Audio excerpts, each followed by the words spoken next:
Street Fighter V is a rather disappointing game just because it squanders what is easily the best fighting engine ever made. There was so much potential for this game to be awesome, and it just feels like they rushed it out the door and charged $60 for what's basically a demo. The fighting mechanics themselves are solid, it plays great, and with everything running at 60 frames a second, you can really feel how quick and snappy it is. As fighting games go, this is the best gameplay you could ask for. It's a lack of substantial content that really hurts what should have been the best Street Fighter yet.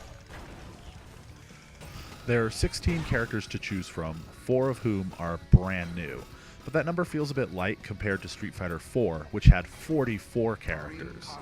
Fortunately, each character feels unique, and they all have different movesets and specials.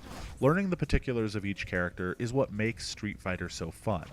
There's also the new V system, where you press 2 buttons and your fighter will counter attacks or absorb projectiles, and it's pretty easy and really fun to use.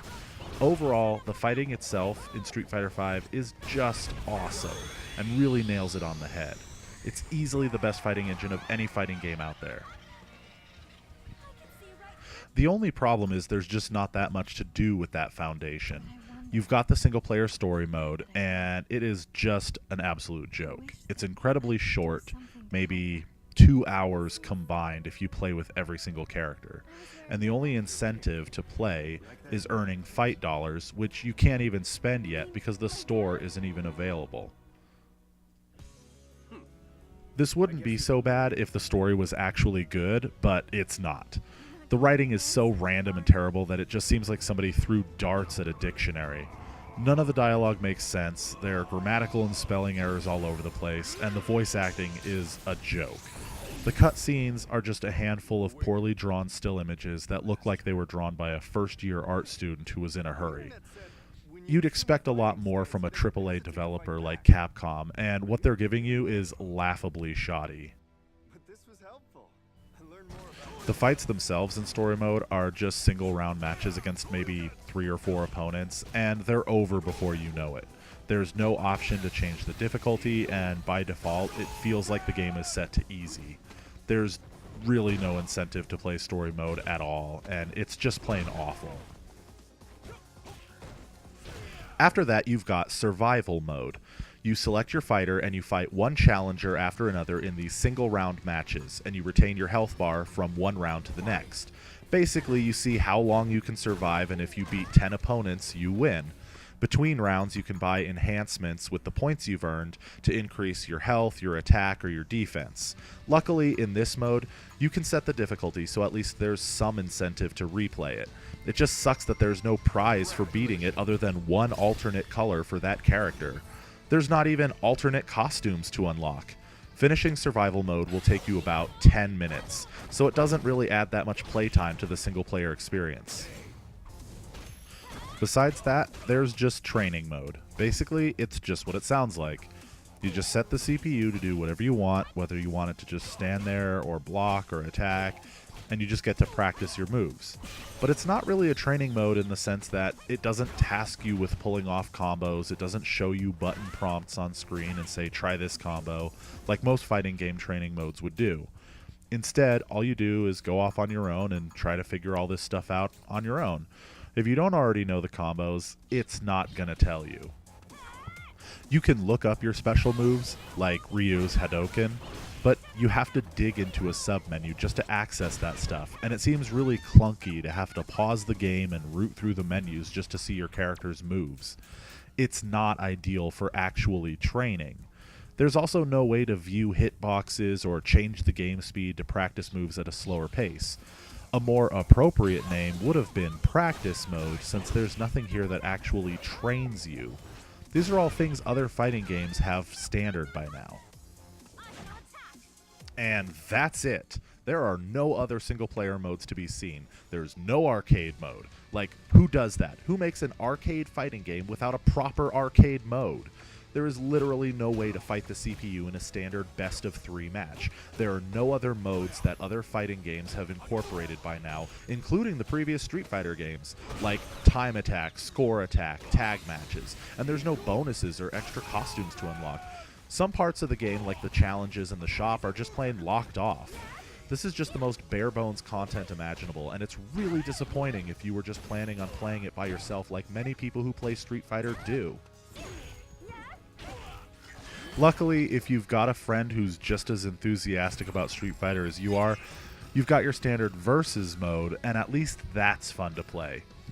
You just pick your fighter, pick a stage, and you're off and fighting.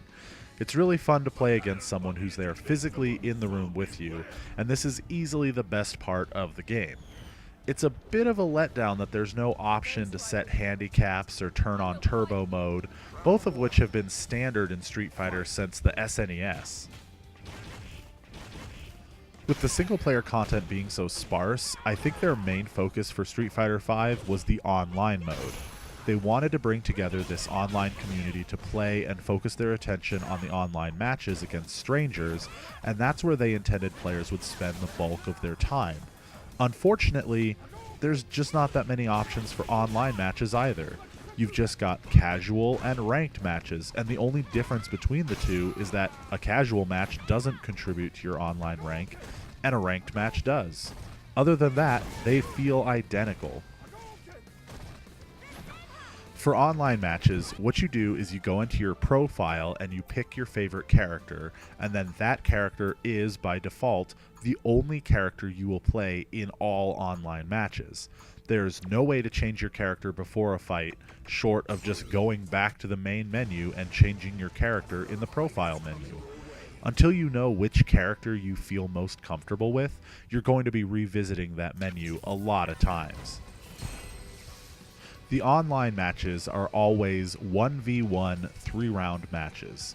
There's no option to change any of the settings, you can't adjust the number of rounds or the time limit, or even pick the stage. You can't even challenge an opponent to a rematch. You just play your standard fight, and when it's over, go back to the menu. It also takes a really long time for the game to match you up with other players, so trying to find fights from the online menu means you'll be staring at a loading screen for long stretches of time. Luckily, you can set the game to auto matchmake in the background while you play other modes. You can set the parameters of the match you're looking for, basically just ranked or casual or both, and what kind of internet connection you're willing to accept. I found the most convenient way was to play training mode while I waited for matches, having the game automatically launch a fight as soon as it found one. This way, at least I was able to practice with my character in the downtime between fights.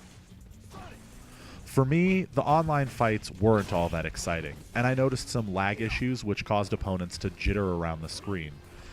It made it difficult to fight people when I couldn't read their characters' animations, and made fighting a game of luck rather than skill.